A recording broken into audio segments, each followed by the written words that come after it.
I grew up reading fairy tales, all different kinds. You know, like I read like tons and tons and tons of it, and I read romances. I read, you know, all different kinds, and I don't know, is it unrealistic? People always say that it's not. It's just a fantasy. It's just a fantasy. But if it's just a fantasy, how come we so like cleave unto it and we just want to like go, oh. Every man has to be the Prince Charming, and every woman has got to be the beauty queen. And that's not the way life goes. Once you've been in relationships and you've been hurt, that first hurt kind of takes away that fairy tale expectation. I can't do it. I can't fall in love. Because then I have to make sacrifices, and I have to. It's two people now, so I can make sacrifices. I've been so independent. You shouldn't need someone else. You should want someone else. And that's what I try to teach my children. Sometimes I wonder if I have a little, fantasy fairy tale in my head that, my parents didn't have the best relationship, that maybe it's out there. I don't think you can get rid of it. I think it's something that people do. I mean, that they want that. That's a good thing. But that it can't be shallow. People have certain expectations when they get married that everything's just going to be perfect. And then when it's not, they don't want to work it out, or they easily end it. Some people, they don't build that friendship first. You know, they don't have a foundation. But you can't change nobody's behavior. You can only deal with their behaviors or not. You choose how you respond. Yes. You can't change them. If we have 5 minutes of laughter a day, that's pretty happy. But that's not very realistic. But you're right, we need hope, and happily ever after kind of sets that forward. I guess it all works out then. Yeah. But you could vacuum a little more. No, you're right. And I could.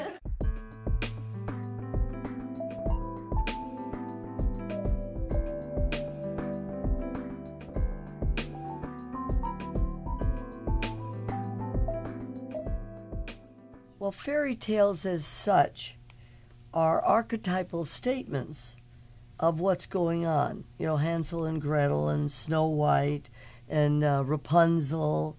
These are archetypal. We all have archetypes. And those archetypes are like the DNA for your soul. Like one of the archetypes is the playboy, the playgirl. That's the sex-oriented one. Then we have the hero and the Amazon. They're the money makers, parts of everybody, everybody. Then we have the mama and the daddy. That's the nurturers or the caretakers. And then we have one archetype, which is very powerful, and it's carried by the yin energy person. It's called the Black Madonna, or the Madonna in Spiritus. That's the person who says no.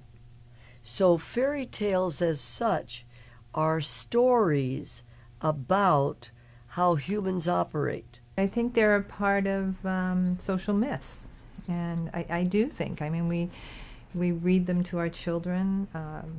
It's part of the stories that they take all along with them, and very few of them are realistic. And so I think becomes part of our fiber that's what will happen. But the problem is, people buy fairy tales in real life based on movies and books and the PR program that's sold to them by their churches, by their cultures, by their families. And some of those fairy tales end up with totally lonely, isolated people, because projections are simply the fantasies about reality. In therapy, we call them delusions. They have the fairy tale delusions that you can have it all now. The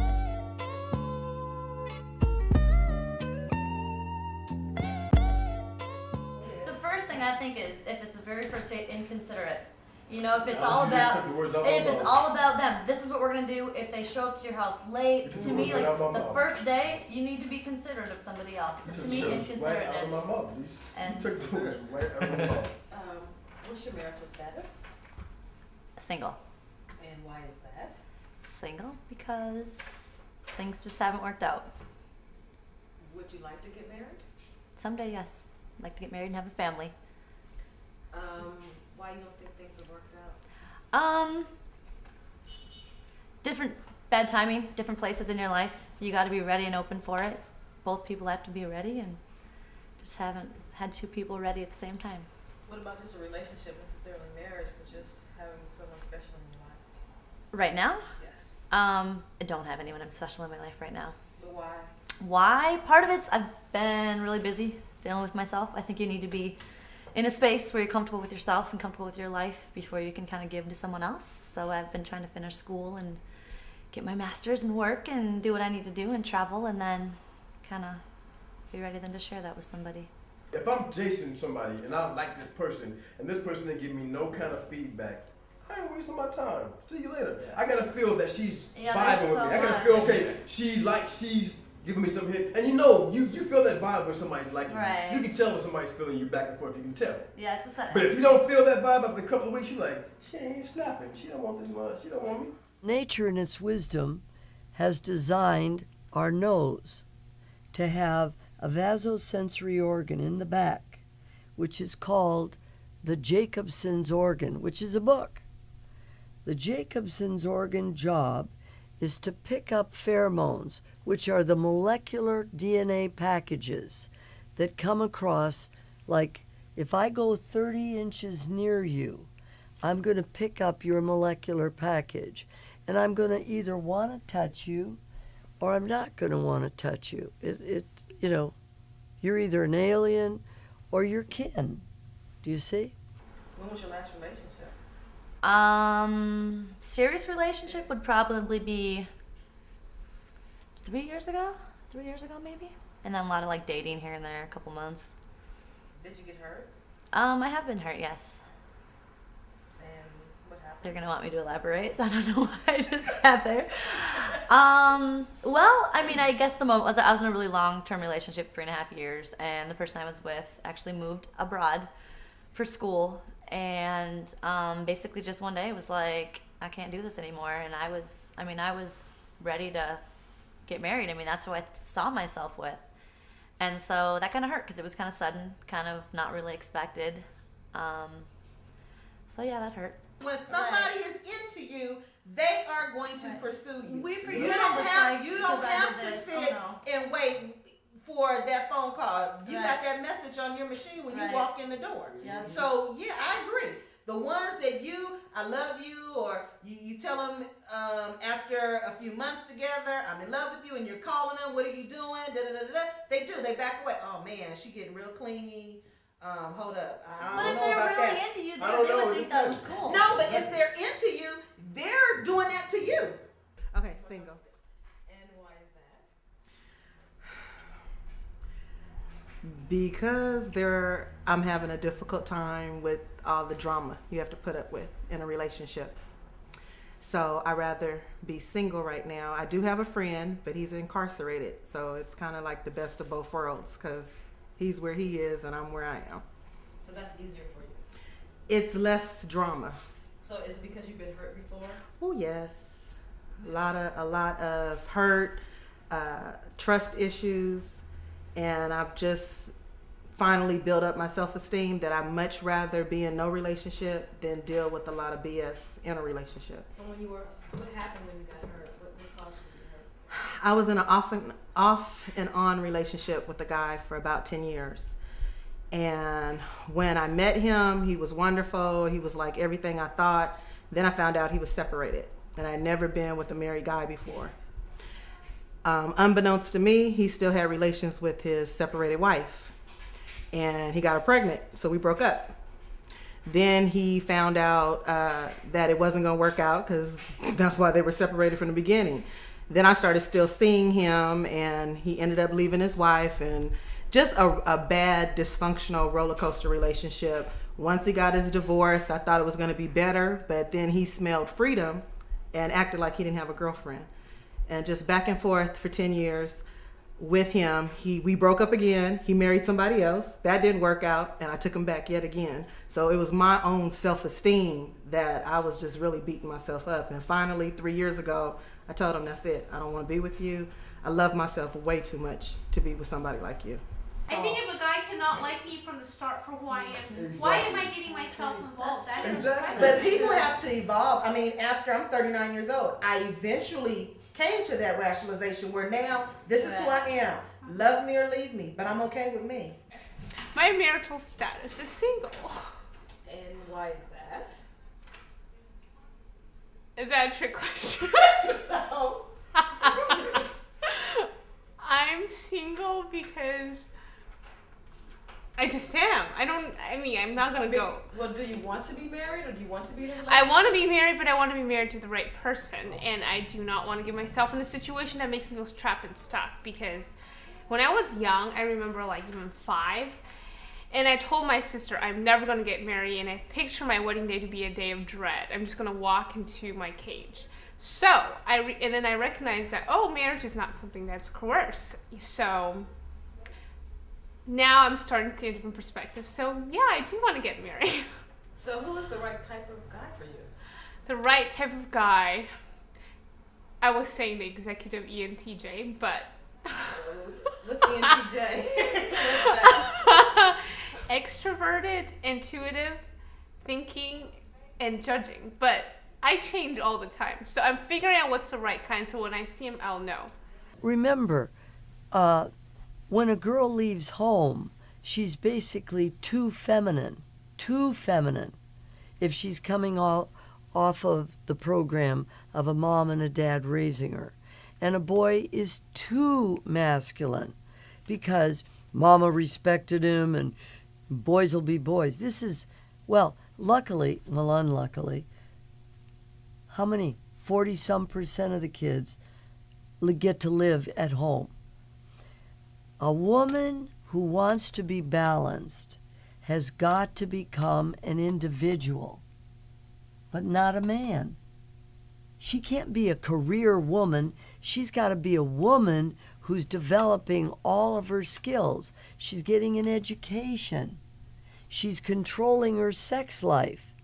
She knows how to say no to immoral, unethical, and illegal behavior. So do you think you give guys a hard time? I used to. I just look at them and go, idiots. Pathetic, and I was really hard in high school because I think I was hard because I see the way girls are with guys and they're almost setting the tone. Like, they just throw themselves at guys. And that's something I will never do, ever. And it's just not in my nature. I know some people, they do that. But my whole life, I just never saw the point in it because when you sell yourself cheap, you're asking that from that person. What about paying for the date? Offer. Always offer. Yeah. Both of you. Both. Always offer. Really? I know, and I disagree. I disagree that a woman expects a man to pick up a tab if they go out on a date for the first date. I can do that because that's my motto. I'll do that. But don't expect me to do that. Yeah, this is 21st century. If women can come up to my face at a club and say, "What you doing? What your man? You want to date?" Come on. Single. Why? Because I don't feel that I'm ready to get married yet. I think marriage takes a lot of work and commitment and a lot of other things. And I don't think I'm ready for that right now. I don't think. There's so many things I want to do right now in my life that, having somebody else in my life right now is, I think, not fair for them on their part. So I'm still single. What about a relationship, necessarily marriage? What about that? Still the same thing because I'm out there and I'm still doing my thing and I still think I have, I guess, a lot of playing to do still. I think I'll know when I'm ready. I think I'll know when I'm ready when that time comes along. So I don't go look for it anymore like I used to go look for it. I don't look for it anymore because if it's gonna happen, it'll happen. So. And that turns me off too. That turns me off about that. I wouldn't want to eat salad. You want to grab them ribs with your fingers and eat that shit. Don't be playing that. Come on. I'm not hungry, but I hear your stomach growling all the way across the table. Are you kind of allowing other women to suffer for what she did to you? No, I don't think so because when I meet somebody, I let them know exactly what I'm expecting and what I'm looking for and what I'm not looking for. And I always lay my cards on the table and tell them, I'm out, I don't want a relationship, but I do want somebody that I can hang with once in a while and go out and party with once in a while, and if there's sex involved, that's cool also. But they know from the jump street, that's what I'm about. Now, if they get into the situation going, okay, yeah, I feel the same way, I expect you to feel the same way. Sometimes, you know, it changes on their part. I think women more, they think with their heart instead of their mind or their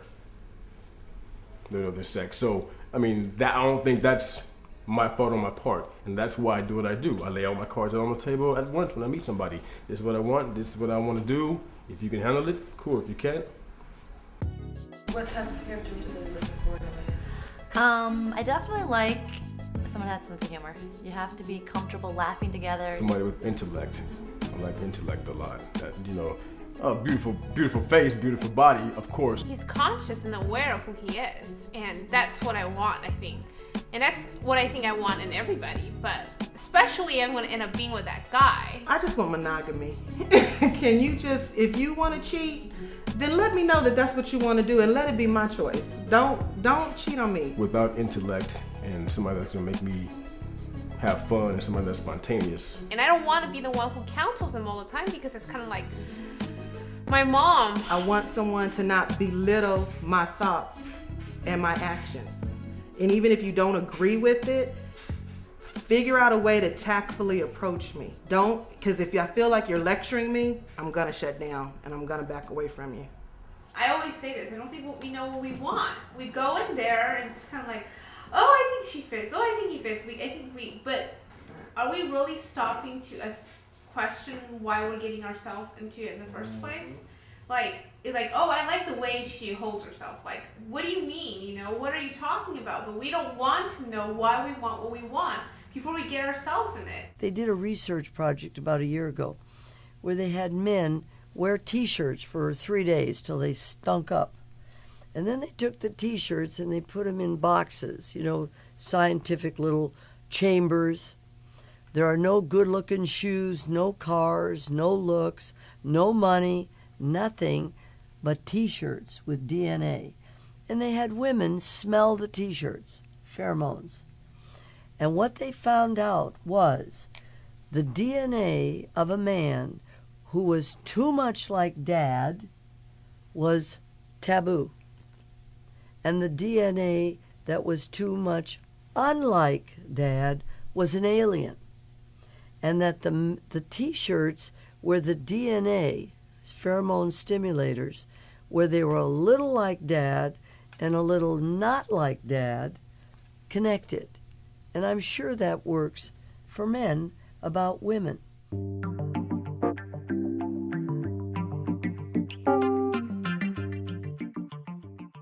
Well, marriage is a legal documentation of a mating.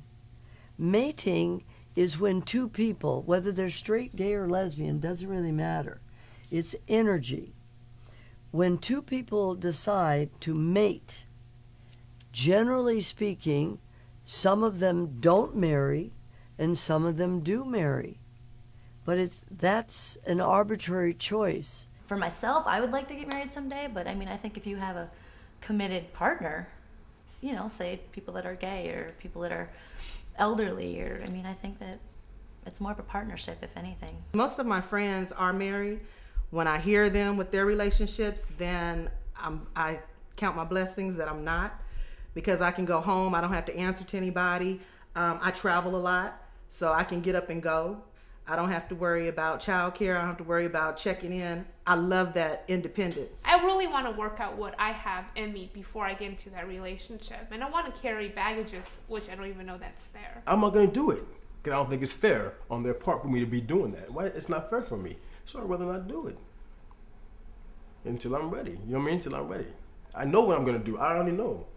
You know, I think as a man will understand when he's ready. A man knows, oh, I ain't ready. I don't care if people want to legally marry and become units in society, or they just want to mate. The skills are the same. Kurt Russell and Goldie Hawn are mated, whereas George and Laura are married. But they both have kids. They both live together. You see? Okay, we've been together, let's see, a year, 6 months. About a year. Probably no, because we've been married 6 months About today, a year and a half. and we were together a year to our wedding technically. So it's been roughly a year and a half, almost 2 years. Okay. How did you guys meet? You want to tell? Yeah, I guess it's been 4 years. Yeah, it's been 4 years. And how did you two meet? At a club, at one of his shows. Yeah, I was playing at a club, and actually Heather was pointed out to me by another fan of the band, who was saying, "You guys have to meet. She's perfect for you." We met at the bank because I was always going in to cash my checks, and he was a bank teller, and he was the person who would always make an exception and cash my check even when it probably shouldn't have been. And he was always flirting with me, but I was, a little slow to catch on, trying to finish out other things. For me, personally, it was the emotional bond and the intimacy that we had, and right away, and I had never experienced that before. So for me, that's why I knew that I wanted to spend the rest of my life with Andrew, if I could. Heather knows that this was a harder decision for me. Yeah. I had come out of a really bad, painful experience, and I wasn't looking for any committed relationship at the time. Mm-hmm. But the attraction was there. The depth of the connection was there. And then I didn't see him for a while. I didn't know what happened to Quincy. I thought he got fired, and then I eventually showed back up. And I wasn't going in, his shifts changed, and one day I walked in and he was there again, and we locked eyes, and he asked me out one more time, I guess the final last time, and I finally accepted, and we went out, and that was that. So how long have you two been married? 28 and a half years. Great. Mm-hmm. So what is the secret to you guys' success? What's a secret? Denial, ignoring things that bother you about the other person. I think complimenting each other too, being different. What attracted you to me? Well, the fact that you were so passionate on stage was my first attraction to you. My first attraction to you was that you were attracted to me, actually. But yeah, we got talking, and we did have a lot in common. Mm-hmm. A lot of attitudes. We had similar attitudes about important things. When I was working a different shift, and I would get off, after 10 o'clock at night, and she's still like, yeah, I'll cook dinner and you come over after you get off, and it's been really where we've always been able to be comfortable with each other since the very beginning, where we're basically best friends. We can talk about any and everything and play and have fun and act silly and and get serious as well, so from the very beginning, after a couple of months, it was pretty much, it's kind of scary almost. You're like, man, I think I really like this person, like, more than more than a little bit, I don't know. I really don't feel that there's a need to commit on paper in this kind of societal fashion. I think that the most important commitment between individuals is personal. Mm-hmm. And I'm not saying that things are not going to work out with us, but we've both seen how horrible marriages can be. Yeah. And when something seems to be working out, why mess with it? Why put that pressure? And I see people change all the time when they get married. Yeah. Over and over and over again. I think no matter how well-intentioned people are, they have unspoken expectations Yeah. when they get married. Definitely. And then it takes years of therapy to work out those expectations and how they weren't met and whose fault it is and who gets the loot and who gets the kids and all that foolishness. Yeah. So I think we both agree on that. We've talked about it a lot.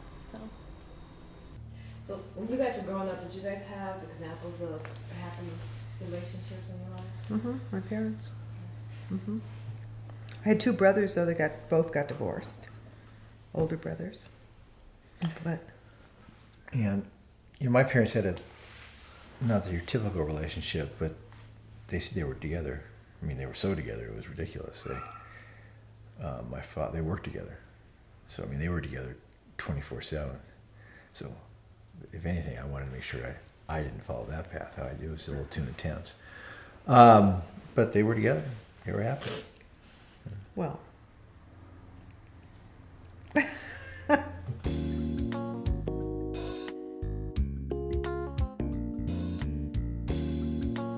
people getting married for the For wrong wrong reasons. reasons, yeah. I mean, people are compelled in our society to be married for a number of reasons. Social expectations, but increasingly so economics. It's hard for most people to get by. And they feel, well, I love her, this will work out, or I love him, rather, actually, probably would be usually the case. I love him, he'll be good to me, you know, and we can pool our resources, and it never works out. Yeah. There's some cats out there that my friends that are getting married and getting engaged, and they know they're not ready. What they doing? And they're screwing around right now before they get married. Why Yeah. are they doing it? Because it's the political thing to do. Oh, it's the religious thing. I guess so. You know what I mean? I'm gonna save face for family. I have a kid with her now. I'm gonna save face for my family, and I'm gonna save face for, you know, whatever other reason. Some people have physical infatuation, you know, and that only lasts so long, and you know, and they think that's you know, that's gonna last them, you know, for a lifetime, you know, and it doesn't. I know like more than half my friends got married because that's just what their parents expected of them. I don't know for sure that they actually were ready to be married, or I've never been able to understand the mad rush out of high school to get married and find that person and have start kids, that family. And yeah. it's like, don't you see anything more out there for yourself? It drives me up a wall. And it's like every year I see another group of kids just rush into the meat hook. Most people get married for the wrong reasons. I don't think most people enter the whole idea of marriage with the right reasons. I think, you know, because I don't think you know what the right reasons are. Most of the reasons that people come together are romantic notions.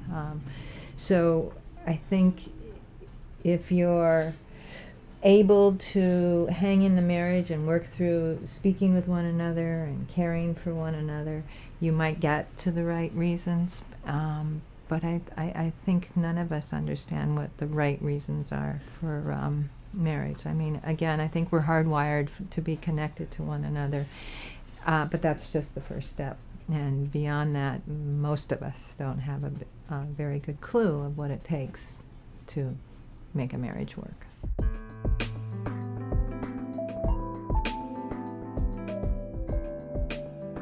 I think there's no communication in relationships whatsoever. I think everybody's trying to be something that they're not to catch this person. And when you got the person, you stop and forget about, okay, let me ask all these questions before. I would want to know what's going on with somebody before I step in and marry somebody. That's forever. That's a forever thing right there. So that's what I was telling you before. Well, I think one of the first things many couples say is, we're not communicating. We're not hearing one another. We're not listening.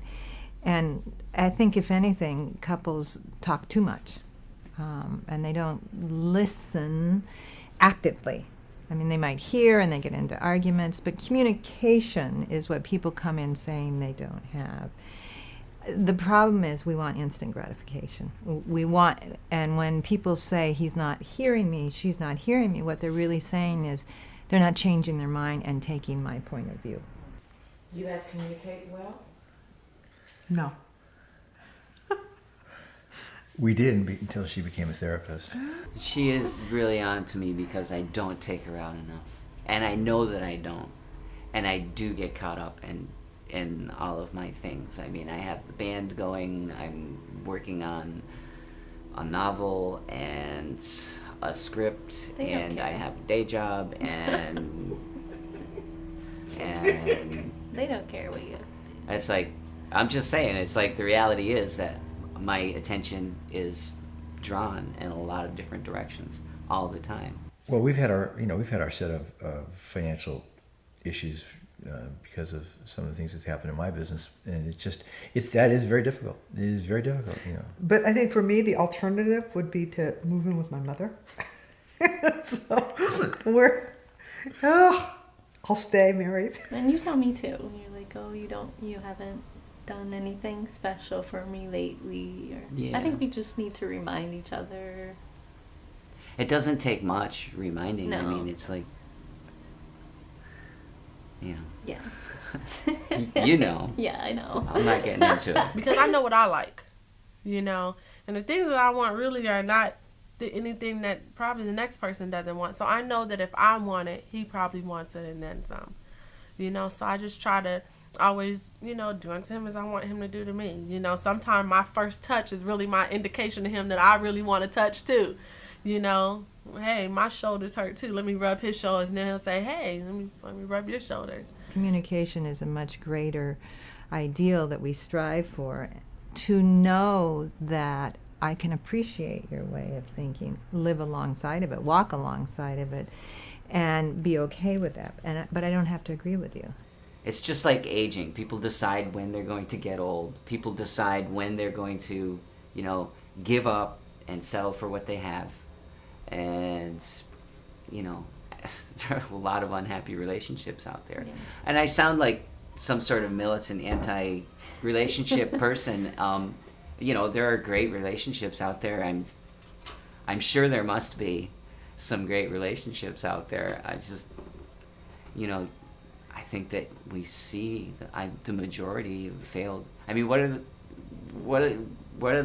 it's like the averages? One out of every 2 marriages fail. Yeah. Is it?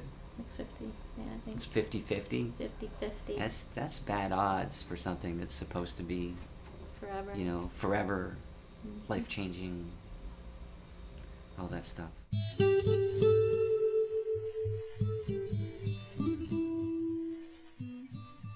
I think it's a myriad set of issues that make married couples break up. And I think there's a trend today for married couples to feel like there's someone better out there for them.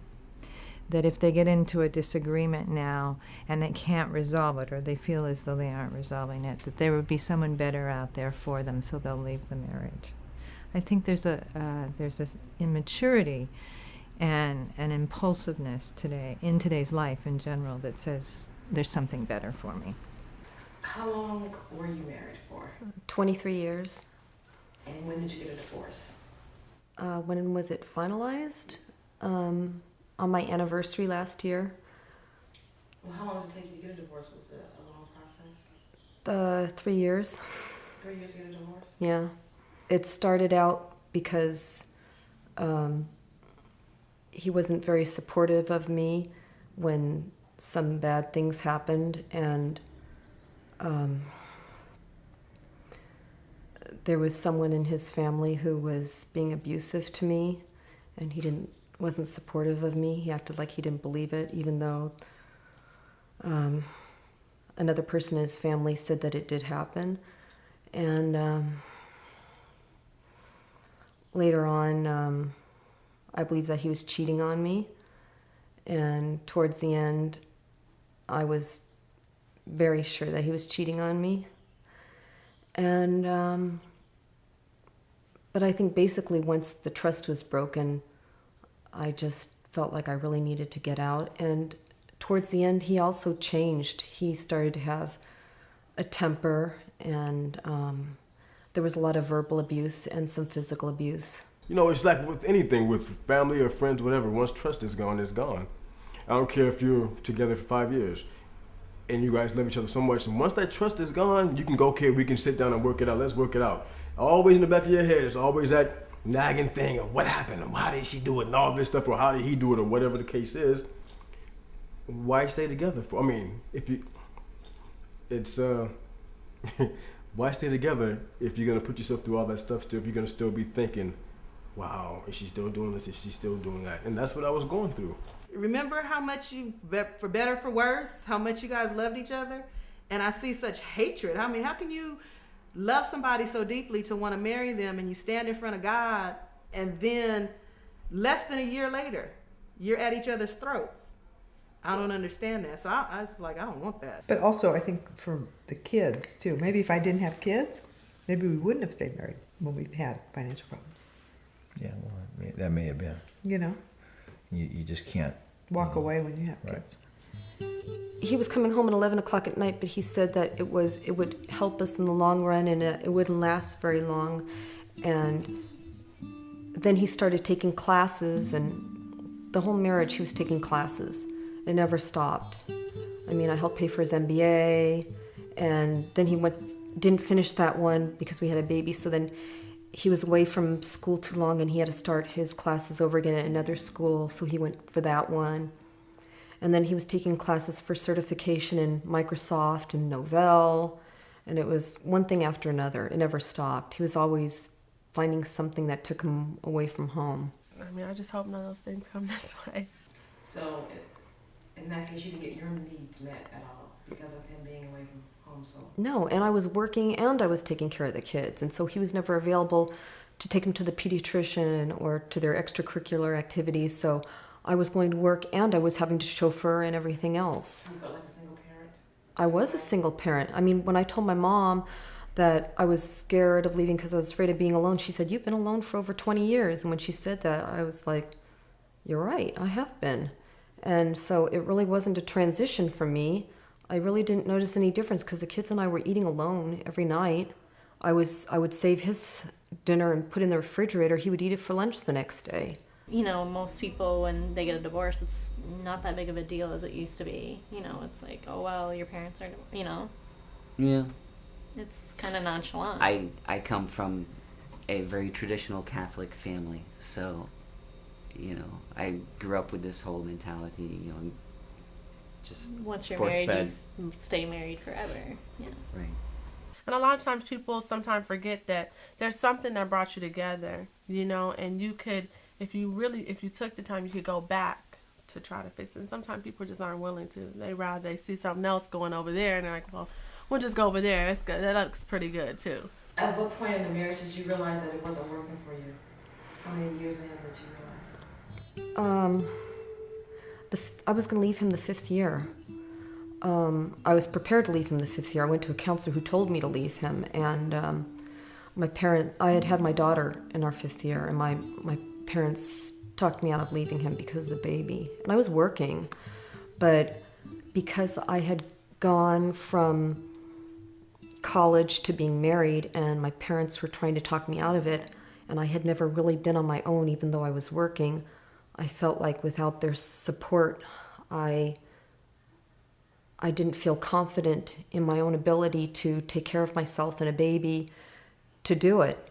I mean, I was afraid. I sometimes think that it's high because as a nation, we're adolescents. Other nations, other countries have been in existence for a long time. They tend to, on the surface, tend to tolerate different things because they've been around longer. They've kind of matured more. And we're impulsive. If nothing else, this country is impulsive. I was too young to understand the difference between what made a better friend and what made a better husband, because I was too young. I think the mistake that people make, and the mistake that I made, is that when you're that age, you don't know yourself, and you haven't experienced the world. And when you just come out of college, as I did, because I got married 1 week after I graduated from college, is that you're not on your own long enough, you're not able to support yourself, and you don't know what your likes and dislikes are. And if you don't know yourself, how can you know anybody else? It's crushing the system. Do you see? Marriage is down. Divorce is 50-50. Women are leaving good men because they're bored stupid. Do you see? Because they want some kind of God for a husband, and the poor bloke. That's why bad men, married men, drug addicts, alcoholics, bad men run the show now. Do you know why? Because no matter how masculine a woman is, he's a bigger man, a badder man than she'll ever be. He's going to bust her. And she goes, oh, I'm with a real man. No, she's not. She's just with a bad man. I don't care if somebody's been married for 75 years. Right. Something happened in that relationship to make it stronger. And they were able to work it out to stay together for 75 years. I'm not going to believe that a relationship, one man and one woman stayed together and was monogamous for 75 years. I'm never going to believe that. I'd rather take it. I'll believe. No, I'm not going to believe that. I'm not going to believe that, but I'll believe that they went through some problems and stuff to make it to that 75th year. But it doesn't necessarily mean that their problems was infidelity. Okay, it could have been fidelity, but it has something to do, it might have been something to do with it. Financially, or it had to do, you thought about it, or you got caught up with some girl. You didn't have sex with her, or you got caught up with her, somebody at a job, or some coworker or something. You got caught up with it. I found out. That's why you didn't go forward with it. That's the situation also. I don't know. What I mean?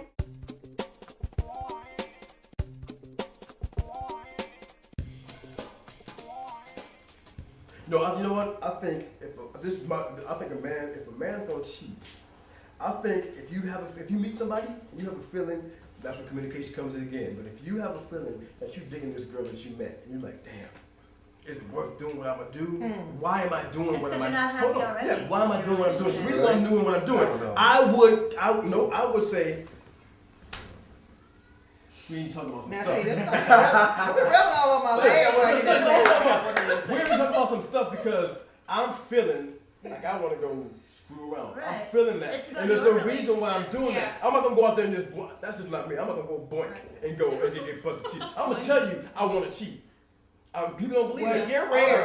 You're rare. No. I've been in a relationship. Let me tell you this, right? I've been in a past relationship and I've cheated, and it was nothing like I feel like I want to cheat.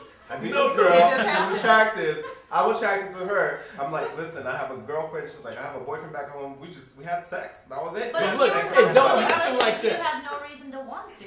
I was comfortable in a relationship. It was a great relationship. I fucked it up. I met somebody I wanted to have sex with, and we did. That was it. There was nothing else. I haven't seen her in years. I've never seen her again. Because women tend to be more upset with an emotional relationship. Exactly. Whereas emotional connection. Men, you can talk to men all day, but if you sleep with them, it's that's cheating. Right. Exactly. What if you're in a relationship and you talk to someone else? Would that be considered cheating? Yep. I think so. It leads to it. I think to them it is. To me as a female, I don't feel if I'm in a relationship with a man, he should not have a female friend as his confidant.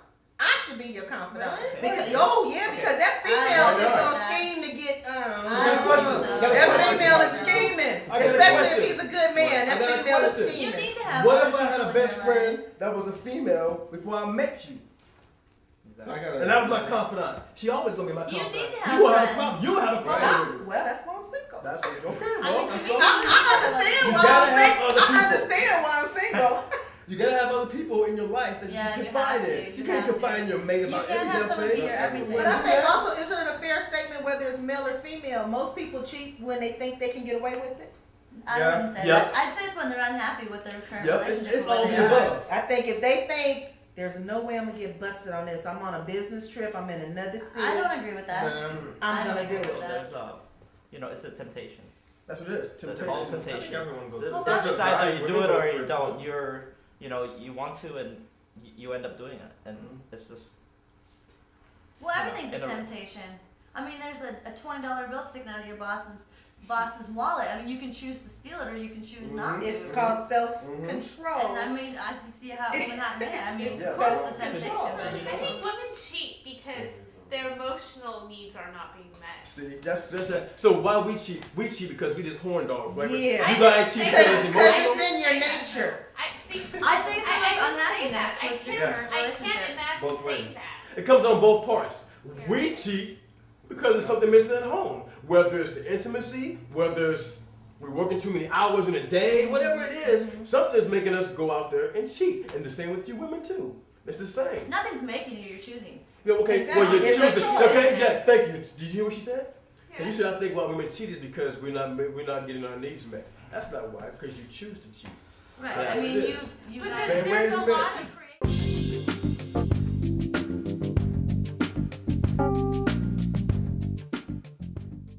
Firstly, I mean, like I've been saying, we're very strong in our faith, you know. So, people, a lot of older people, and people always say, a couple that prays together stays together. So that's like a constant for us.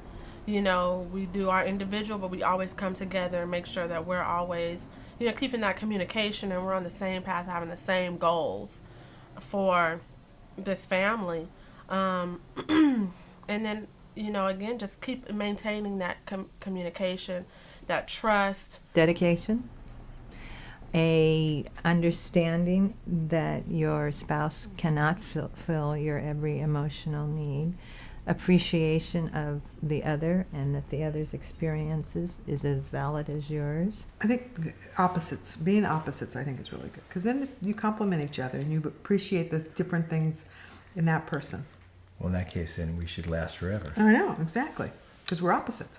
What I do is I try to compliment her, you know, and I feel that I actually don't do as often as I should, but, you know, I mean, I try at least every couple of days or so, you know, when I'm really paying attention to her, you know, to give her that compliment. You know, I know that that's very good, I think, for both people to you know, give that verbal compliment. You know, let each other know, you know, how you look, you know, and are you turning me on right now, you know? If each individual is separate and not, then they're not going to look to the other person to make them whole. You know what I mean? So if you're grown up and separated, like from your family or whoever, because I think that causes a lot of problems too, because then you expect that person to fill something up that isn't. And like the Jerry Maguire movie where they say, you complete me, you shouldn't expect someone else to complete you. You should be a complete person yourself before you go out and try and find someone to be your soulmate. You gotta be an I to be a we, to be an us. If you become a we or an us prematurely, you're not an I. You gotta do it in that sequence. I, we, and us. So I like Carl Jung. I like yin and yang. Men have yang bodies and yin souls. And those got to glue together. He's got to know what he wants and cares how she feels about it. She's got to know what she feels, yin, yin, yin, and know what she's going to do about it. And all she's going to do is yes, no, yes, no. Do you see? So men have the initiative right and women have the veto right. But when women have the initiative right, they can only go with men that have the veto right. I'm the aggressor. I'm definitely more the aggressor. So, you know, I want my hugs. I want my kisses and all that stuff. And I'll probably be the first one to remind, wait a minute, I haven't had a hug, kiss, some love, something in a day or something. You know, I'm the one that keeps the track of those things, you know. But I think those things I think that's so important. I'll give you an example. I have a friend, I think her and her husband have the perfect relationship. And he's a hardworking guy. They've been married for 21 years. But he has, and I say he has a little thug in him. I said a little thug with credit. And I love his mentality. He belongs in a motorcycle club. He belongs in a motorcycle club, and I love that part because he has that rough exterior, but he takes care of family. He works hard, long hours. He gives his check over to his wife. He says, baby, give me what you want me to have for the next 2 weeks. And he takes care of everything. That's what I'm looking for. I would love to emulate her life. I would love that. But as she tells me, she's a really good friend. She said it wasn't like this in the beginning. We've come to this level, because they take trips. They own $1 million home in San Pedro. They have a motor home. They have a speedboat. They have all the material things, but then they also have family love. And he's rough. And, I go to parties at their house and he has his motorcycle crew over and I'm like, I like this. But when they first started out, they didn't have Oh, no. She said they struggled. So they amassed that in 21 years. So she's like, Tony, you're not going to get that right when you meet somebody. You're not. So you have to be willing. You have to be willing. And I think that's the part where I find difficult for me, where I would love to be in a relationship, but relationships are so hard. Having a good friendship is hard. Having a relationship is even harder. And sometimes I just don't know if the effort is in me. You have to have more than just what we're looking at here. You have to be able to talk with people about anything and everything, so if you can't do that, it's not going to work. Communication. Yeah, communication and open honesty and trust is important. So, that's one thing. We both can talk a lot.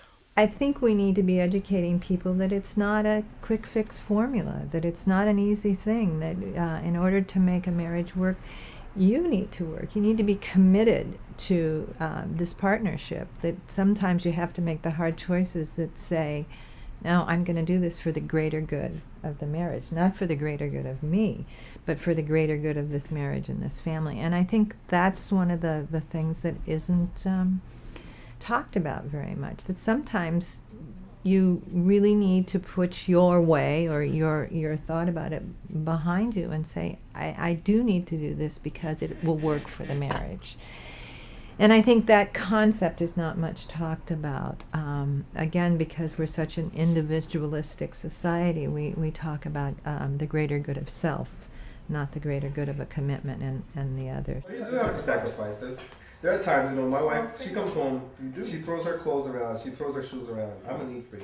Yep. I like things organized. So how do you have it drives me crazy. It's been 5 years, it still drives me crazy. But the way that I handle it is I put a box outside, like in the living room, so she knows, and also in the bedroom. When she's done, she can throw everything there because that's her damper, that's her clothes. Because she'll reuse the same socks, she'll reuse her same jeans. And for me, if it's dirty, I'm gonna throw it away. But if it's not, when I take it off, it's coming back in the hanger. And that's not the way that she operates. She just throws it around. When we first started dating, she didn't do that because she knew I was a really neat freak. She behaved herself. She watched herself. But it did change, and eventually I had to get used to it. You're a different kind of guy because some people do break up. But that's something very simple. It drives me crazy, but they do. Some people do. Because you didn't because that wasn't first known when we first started dating. So now you hid something, and if you want to take it to a whole nother level, that's deception. Why? Why were you trying to catch me on a false pretense? I've seen a lot of marriages that have gone through a lot of stuff. I've seen people get through affairs with other people. I've seen people get through an alcoholic husband and ready to leave them for and seen it work out. And I guess I don't know if that's a successful marriage. Because there's been a lot of stress during it, but I guess that's just it takes work. And I guess that's the sign right there of success, is that it's not going to always be perfect. It's going to be hard. It's going to be stressful, and you have to just make it work and be true to yourself and, see beyond that, because there's life-changing circumstances. People lose their jobs, stress is happening. That's why I go back to you have to be able to laugh. I would say,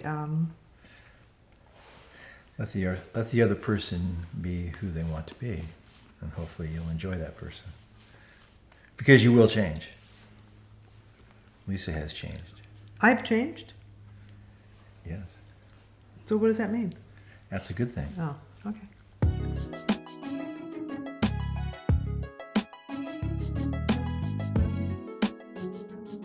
Therapy?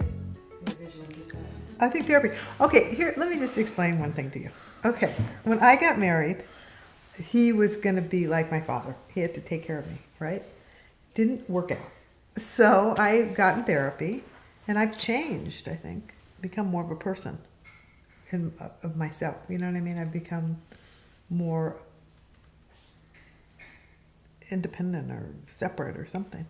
And so I think and therapy is what did it. But when I first got married, it was like he was just going to, I was like one of the kids. There is a wave of people paying attention to that, to doing some assessments to see, are we really compatible in those simplistic day-to-day ways?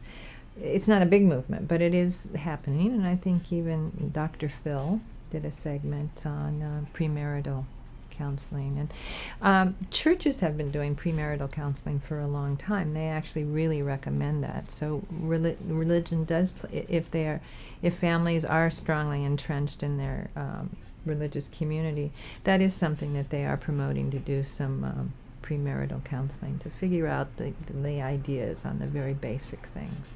We had questionnaires that we were both supposed to do, but not show the other. And when we got to the office, all of our questions were falling in sync until there was one question about, do you ever feel pressure maybe to do what your partner wants to do? And he said no, and I said yes. And that was the first he ever really heard of it. Sometimes I can be a little submissive and want to hold things back just because I just don't want to cause anything. But I'm, if he wants to go, let's say, see the game, I'm going to say, okay, that's something he wants to do. That's okay. Next time we'll do what I want to do. But when it came out, that was our discussion. And I said, well, I like to go dancing, and he never wants to go with me. And the pastor said straight up to him, he said, you want somebody else to take her dancing? And he said, no, then you need to take her dancing. And that's that, It's like there has to be a compromise.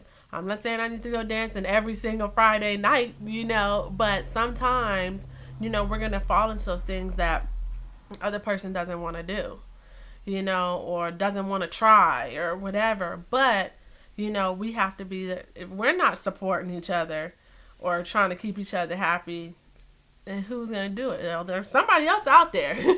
And trust me. And that's what he told, our pastor told us. He said, the devil will put exactly what you want in your path. The thing is, are you going to take it, or are you going to go ahead with what you already have? And it's like, you already got it. So he took me dancing too.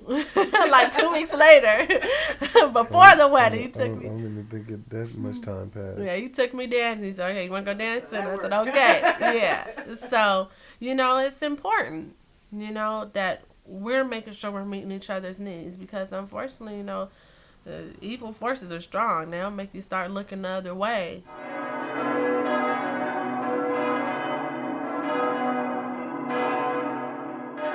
It's a sacrament, and certain religions you can get married in a church. So I would say it's probably a religious, and it's tradition. Religion teaches procreation is the number one reason why we're on this earth, right? Religion definitely played a big part in our relationship period.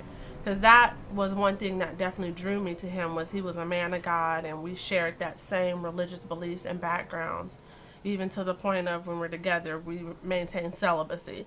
So the religion was definitely there. Did it make me marry him faster? I wouldn't say that, but I knew that that's the next step. Today, many people feel religion is a driving force in more conservative religion marriages. But I think religion is another community that people want to belong to, and if it's a comfortable framework for them, that particular religion will drive their marriage vows. But I think many people are conflicted because many of the religions now looking at gay marriages and different ways of partnering make the old concept of marriage not so clear. So I think religion plays a role for many families because it gives them the extra needed support of another community, and I think that's what people long for.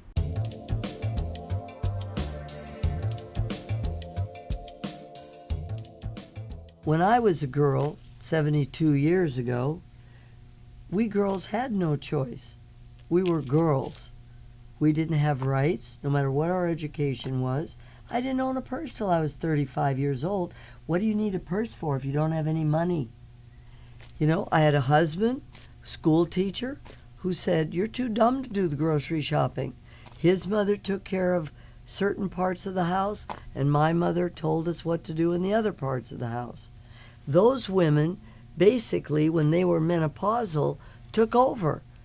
You don't hear jokes about father-in-laws. You hear jokes about mother-in-laws, because when women get older, they become men naturally. Do you see? And that's when they take over. And the poor little daughter. See, a son-in-law and a mother-in-law fight over the same woman because they're both men. I can remember voting for my husband over my mother. She threatened to have a stroke. Do you see? And that's when, you know, but eventually he left me because I went to school. He said, you're going to leave me, so I'm going to leave you first. So in those days, all the young women were feminine, whether we liked it or not. A freak girl here or a freak girl there. And all the guys were masculine. But First World War, the women went home to their families while he went off to Europe. Second World War, we went to the factory and fought for the jobs when he came back. Then women's lib. Before the feminist movement, roles were probably clearer, and with clarity, some people felt that that was easier. I mean, I think women were very troubled before that because their role was so poorly defined and left them with so few options. So I think that the feminist movement in a generation of people and further generations did create all kinds of movement. 2/3 of all women want financial security and status. 1/3 want sensual and sexual. 2/3 of all men want sensual and sexual. 1/3 want status and security. So when Women's Lib came along and said, you can get status and financial stability by yourself, when women went into that menopausal attitude, what happened was nature said, the war is on. We've got to shut off your fertility because you won't be able to run across the tundra and run away from the lions. Do you see? Pregnant, lactating, gestating. We're going to protect you from that terrible event by rendering you infertile. But what, pray tell, did the women do? Oh, I'm infertile? Oh, I'll just go get artificially inseminated. Guess what happens? Have you heard about the rise in autism? Guess what that's from? We learned something new. The mirror neuron. That little babies are born feral little animals. And if we don't do peekaboo and ga-ga-ga and blah, blah, blah, if we don't do that, they don't develop affective resonance. It used to be 1 out of 500 babies were autistic for whatever genetic or sad chemical event. Now we've got thousands. Why? Those same intellectual mamas that couldn't naturally get pregnant, who artificially get pregnant, produce product children. No peekaboo. No minimum wage babysitter's gonna do peekaboo. Do you see? Guess what? The babies go into their little autistic world. But she produced a baby. But it's a project. It's not a baby. Before it was like, okay, the wife was a wife and stayed home with the kids. You know? But now it's like, you know. One would like to think it's not just because of the economy, as you so stated. I think, well, it's women's lib and the economy. Because now it makes it imperative that women work. Most women. Because you can't survive on one salary. Women's Lib taught women that they could become productive, successful, career women, forgetting that fertility and the mirror neuron and the oxytocin was dependent on chemistry. So then I get them in my office. Now I'll tell you some of the examples. I've had women haven't had a period in 10 years who have come in here, and they used to, and they started becoming feminine, receptive, available, respecting, receptive, available, and respecting. You know what I warned them? You better pay attention to your birth control, young woman, because what you're doing is going to put that luteal follicle phase back together. And I remember one gal, no, my gynecologist said I was going to have to work to get pregnant. She was already 2 months pregnant. Got it?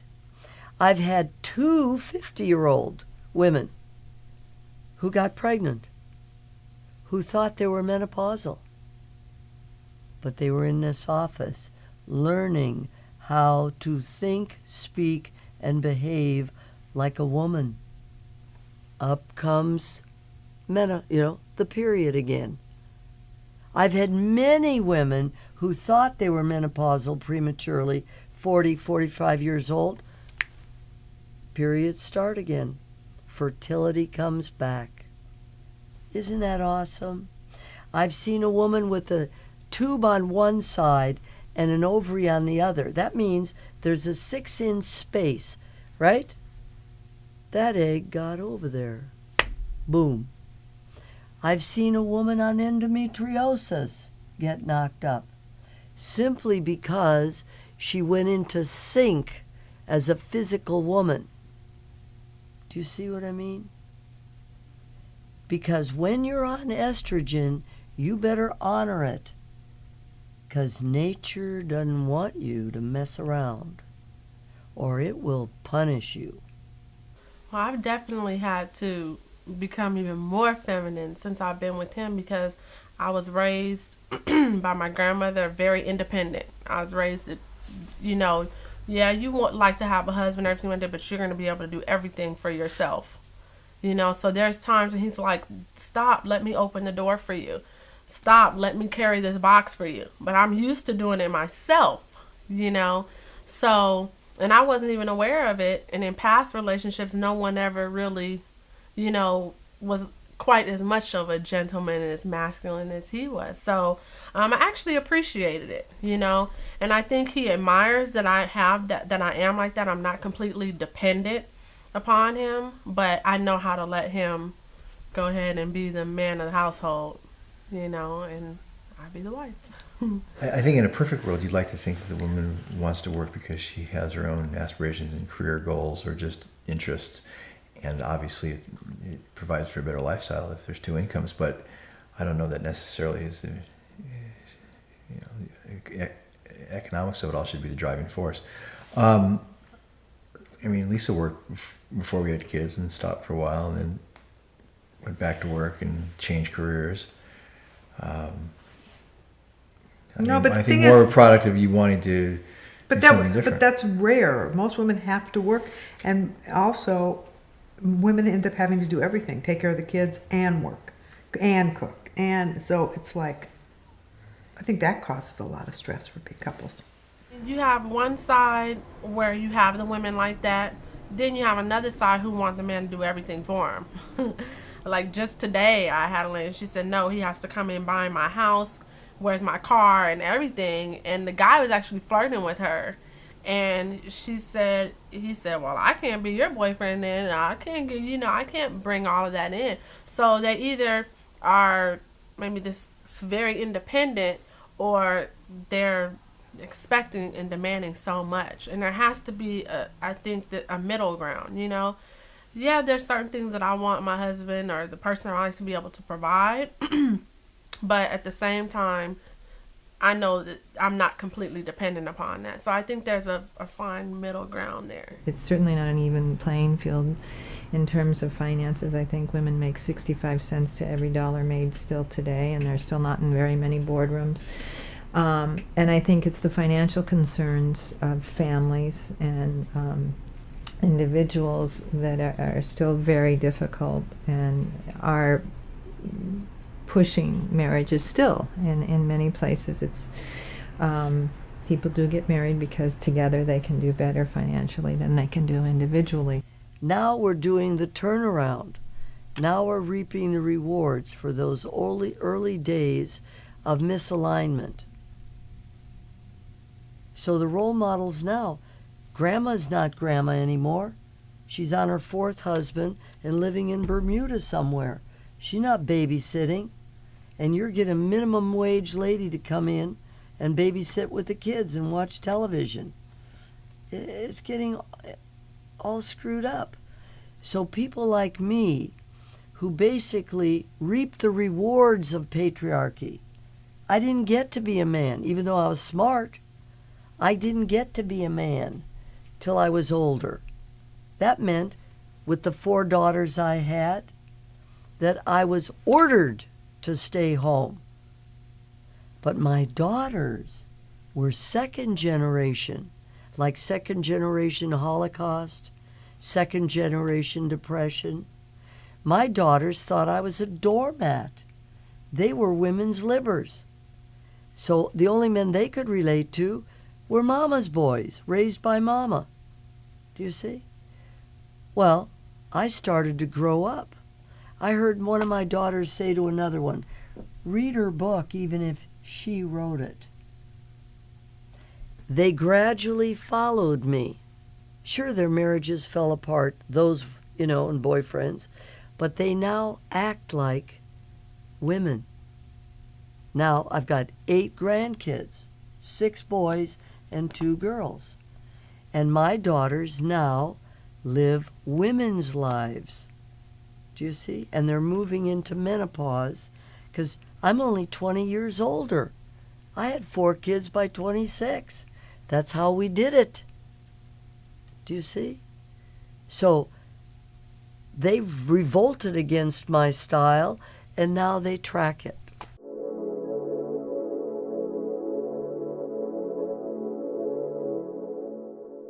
I think only by information and education. I think, schools don't prepare us for relationships.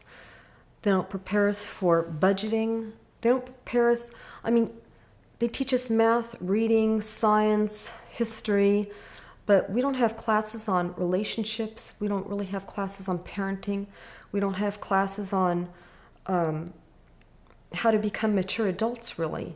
The more that schools and families support truly talking to one another, struggling through an argument, not just these rules where kids get kicked out for disagreements and stuff, but that principals and student councils really work towards mediating an issue and coming together and talking it through, that they just don't leave it. It would be so helpful, but everything is this, kick them out right away kind of thing. There's so little tolerance for anything that children do. So maybe if in the schools they teach you, here's how you do a budget, and here's what you do in the event of divorce. This is what you're supposed to do.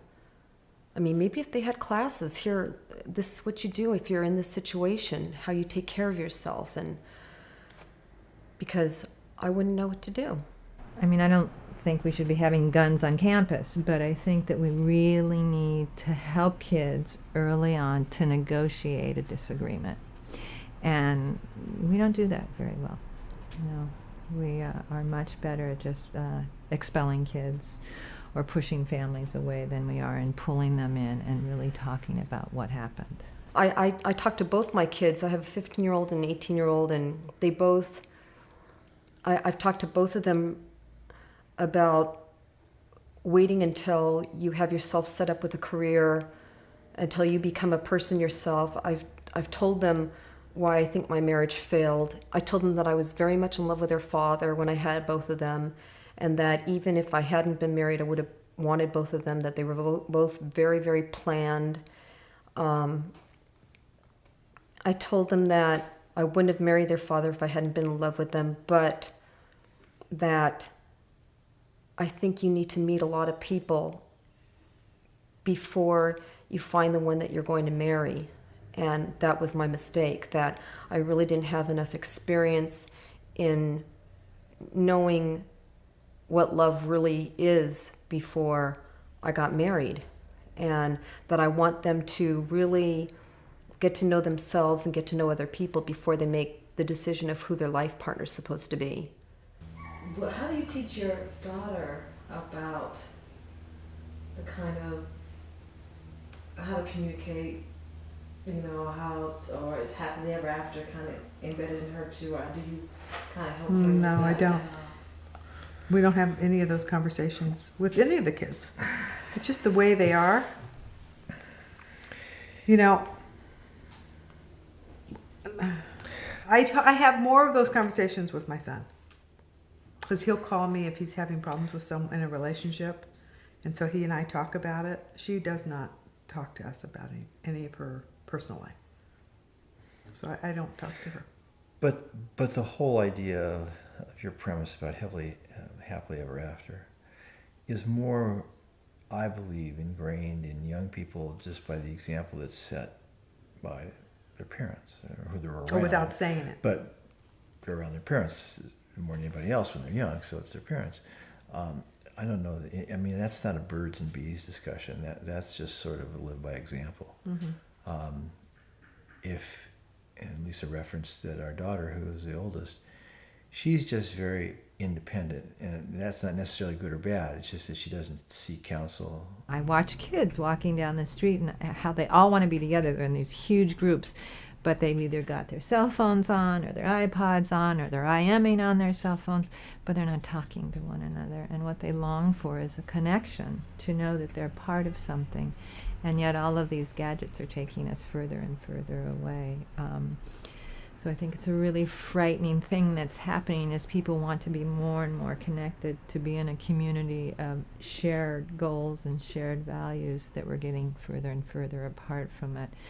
So it's educating everyone from a very early age that it's the human companionship, the kind of really working it out in the trenches, so to speak, without the aid of all the modern day advances that we need to do. And that means slowing down, and we're a world that's moving so quickly that every new gadget that comes along is this idea of moving it faster and more instant gratification, and we need to really slow down.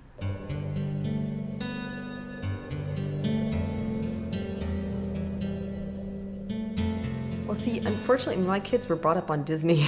They love it. And I mean, we had annual passes and everything, and we never let them see any problems when we were growing up. I mean, our kids were really, really happy. I mean, they thought they had the perfect life until our divorce happened. It really shattered them. And like, I was involved with somebody after the divorce, and I was really devastated. And I had written this whole paper about, you know, how I was really crushed with this whole idea that I had had about the prince coming and everything. And my daughter got really angry with me because I was blaming Disney, how I was brought up, and it's all a farce. And she said to me, "Don't blame Disney because your wooden puppet didn't come to life." I mean, she's pretty precocious. But anyway, but I told her I'm still waiting for my blue fairy to come and make everything okay.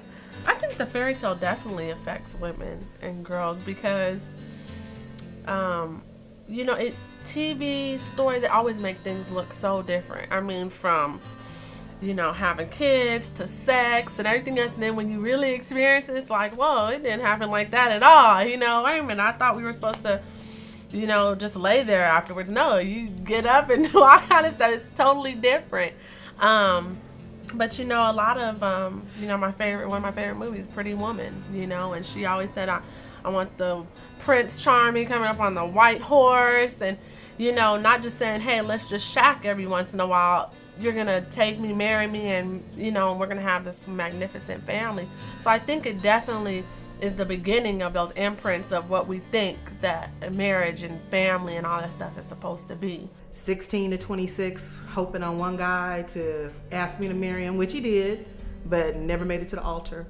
So I think that took away the fairy tale, because I thought he was my prince and he had a good job and he was gonna, you know, afford me the life that I wanted, and it just didn't work out. I believe in love, and I believe in romance.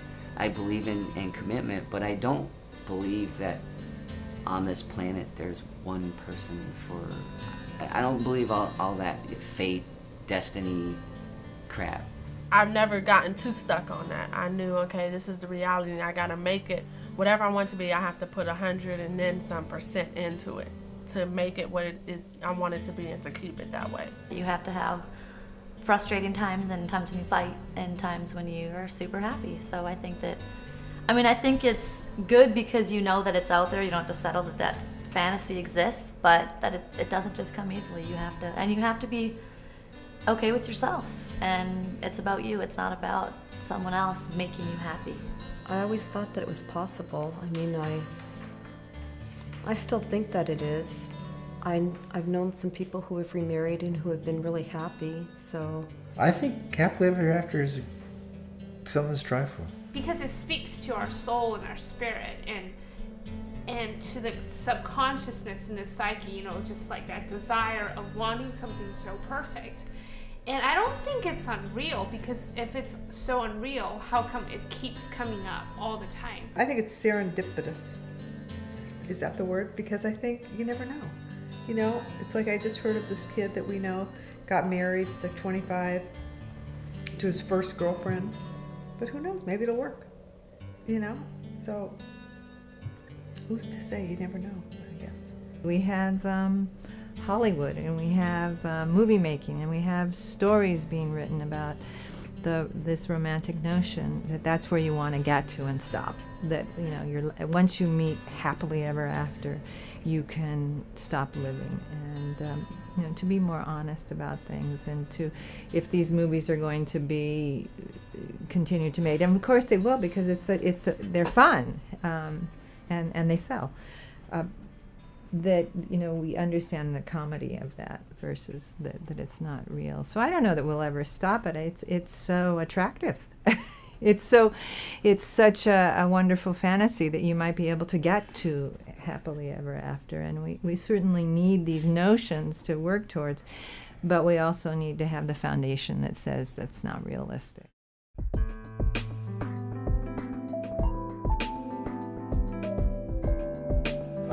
Be mindful of others, and at the same time, caring and loving, try to be truthful. And those are kind of the two hardest things to do, is to love someone and be truthful to them as well. I think being truthful, that's right. And I think sometimes we have to go through the pains and the sufferings and all that to learn. And so I think mainly is to be able to learn from our mistakes. And if it's happened, why do we keep getting involved? Something, what's going on here? I mean, how come we're not stopping? A relationship is not to fix you or fix what's missing. Right. You have to be a whole person. Otherwise, you're going to do the same thing over and over again with the same people, same types of people, and get the same results. You know, relationships are not anything, you know, that you can just write out in a book and it's done. You know, it's hard, it's work. In some ways it's hard work. It's consistently you have to work at it, you know, but if both parties are in on it and committed, you know, it'll work. It can work, and we're committed. So you can come see us, you know, 50 years from now. We should be still together. I think, you know, everything changes, everything evolves. You know, and I would suspect that the expectations of my 15-year-old upstairs, what he'll have of a wife will be different than what I had. Happily ever after might be possible if we first figure out what that means to us first. So